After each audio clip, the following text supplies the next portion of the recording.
Welcome to the Perceiving Like a Leader lecture. Remember, when you change perspectives, you change yourself, because changing perspectives changes people. Let's start by thinking about the perception stages. The core stages in perception are selection, organization and interpretation, and response. So, we select, organize, and interpret information from our senses. And perception happens fast, so organization and interpretation are simultaneous and dynamic. And that's what happens before we get to our response. A leader's perception influences the leader's understanding of themselves, their understanding of situations, and their understanding of followers. So let's take a moment and look at this image on your screen. What do you see first? Now, pause the video if you need more time, because I'm about to ruin it for you. Some of you might see the candlestick or the vase in white first. You might perceive that initially. Others of you might perceive the two faces with the noses facing each other in black first. It depends, right? The way that we select, organize, and interpret information depends upon our experiences and our background. If you've seen this image before, then maybe what you saw last time is the first thing that jumps out at you. Our perception differs, and our impressions also differ. Our interpersonal impressions are the mental pictures of who people are and how we feel about them. We can break down these impressions into two categories. The first is a Gestalt impression, and that's your initial, quick, positive or negative mental picture of someone. Now, usually these impressions are biased towards positivity, so much so that when we encounter negative information, it really stands out to us. Algebraic impressions, on the other hand, are like algebra. They're like math. They're refined impressions that are calculated each time we learn something new about someone. So we'll weigh some information more heavily than others, depending on its importance and depending on whether it was positive or negative. So while Gestalt impressions happen quick, algebraic impressions happen over time. We refine them as we gather more information. Here are some impression effects that you need to know. Causal attribution theory identifies the cause of a person's actions as internal or external. Internal has to do with the kind of person you are, and external are factors that are related to stimuli that are disconnected from the person. So let's say that you are late for a meeting. An internal characteristic might just be you're late everywhere because you're just the kind of person that runs late.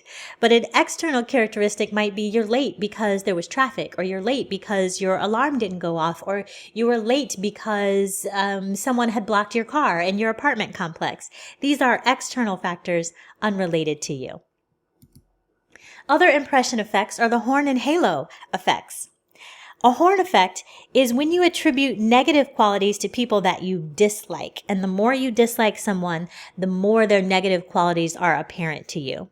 The halo effect is when you attribute positive qualities to people that you like. And the more you like someone, the more positive things you have to say about that person. A fundamental attribution error is an error that arises from attributing another person's behavior to internal causes as opposed to external causes. So if you're the leader and your follower shows up late, if you immediately assume that's because they're lazy and the type of person that does everything at the last minute, that's a fundamental attribution error because you're attributing their causes to internal, controllable characteristics and not considering the external characteristics that might include the fact that they were stuck in traffic, there was an accident, or someone had blocked their car. So here's another visual representation of impression effects. So again, people that we like, right? When they do things positive, it's because they're a good person. It's an internal attribution. When people we like do negative things, it's an external attribution. Because we like them so much, we can't attribute that to who they are as a person. It must be some sort of external stimuli that are impacting them. But for the horn effect, if we don't like someone and they do something positive, it can't be because they're a good person. It has to be external circumstances force them to do something positive. And if we dislike someone and they do something negative, then we can say, see, I told you they were a bad person. It's an internal reason why they did something negative. Now, bringing it back specifically to organizations, there are 4 organizational paradigms. The first organizational paradigm we're going to talk about is the scientific or authoritarian organizational paradigm that sees people as economic beings and uses the carrot and stick technique. Well, if you do this, then you'll get that. And so the mentality is just about pay me, get me my money. And so the human organ that links to that is the stomach organ. I gotta be fed. Just give me what I need to get me fed. But then we have the human relations paradigm that embraces people's economic and social needs. And the human relations paradigm develops a harmonious team. And the idea is to treat people well. So you're feeding them because you know people need to eat. That's their economic and social needs. But then you're also treating them well. And that's the hearts, feeding their hearts. In the human resources paradigm, it appreciates that people have minds, hearts, and stomachs. They need to eat, they need to be paid, they need to be treated well, but they also want to be used to their fullest capacity. They want to use their brains. So that's use me well. And then finally, we have the principle-centered paradigm, which works with the whole person, which meets the economic, social, psychological, and spiritual needs. So that's a pay me, treat me well, use me well, and let me make a meaningful contribution. And that's why I have the image of the whole person here. So these organizational paradigms are important for you to decide which one you're going to embrace as a leader. Hopefully you can see how the principle-centered paradigm gets us most to transformational leadership. The scientific and authoritarian paradigm really gets us at that transactional leadership approach that we talked about before. Now let's turn our attention to perception. A leader's answers to these questions offer mental models to the stakeholders or to their followers, and those mental models form their perception of the leader, the organization, and the work that they're doing. So the mission big question is, why are we here? The vision big question is, where are we headed? The values big question is, what do we stand for? And the collective identity big question is, who are we really? People follow leaders that they have confidence in. If you have self-efficacy, it means that you have the abilities needed to do the thing. You believe that you have the abilities needed to do the thing.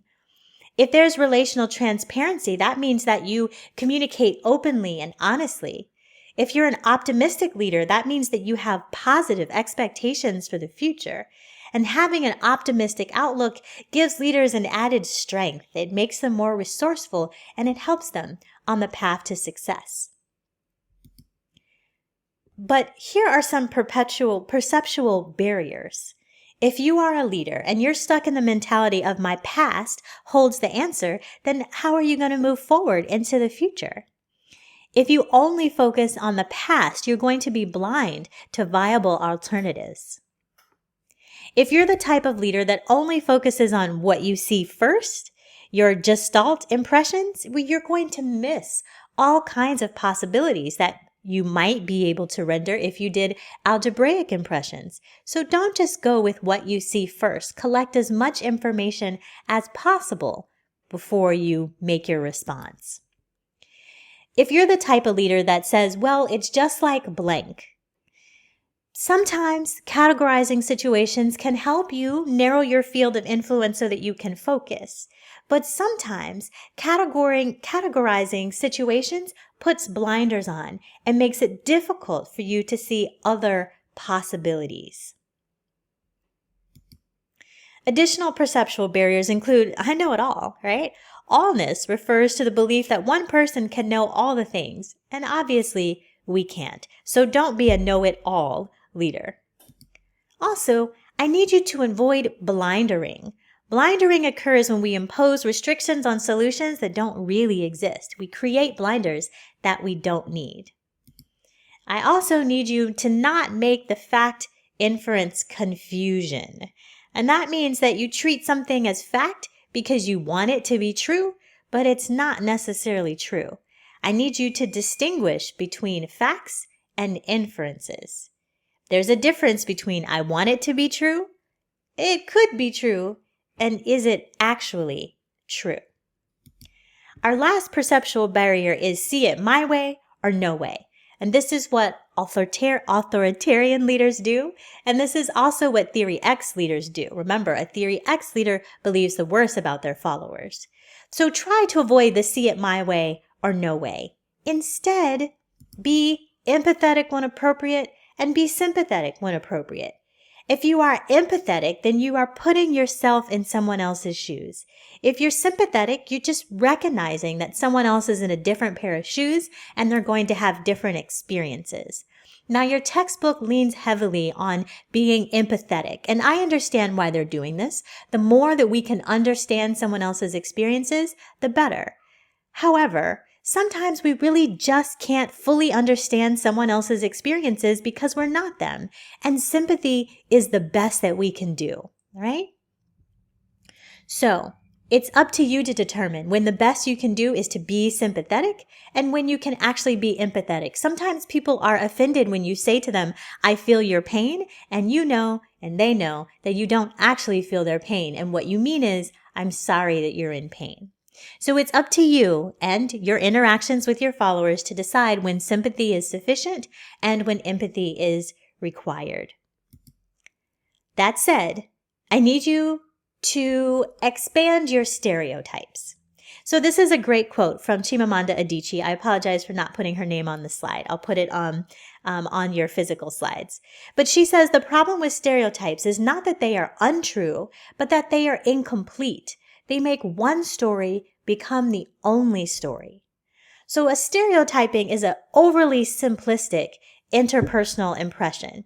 And even though stereotypes are limited, we can't omit them completely. We are human beings and we like to categorize, and stereotypes are going to happen. But what I want you to do is expand your stereotypes.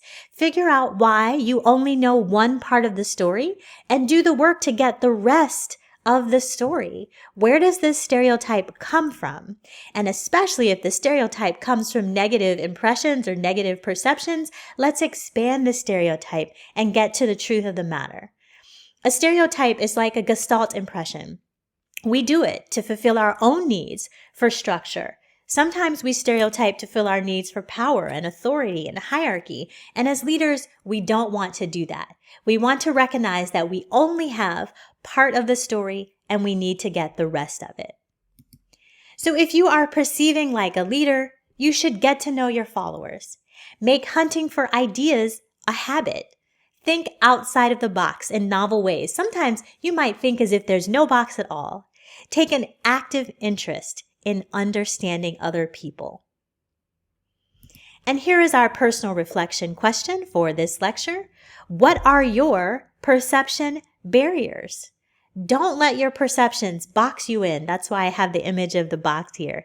Instead, be flexible. Shift yourself, and it'll make it easier to get other people to shift. This concludes the Perceiving Like a Leader lecture.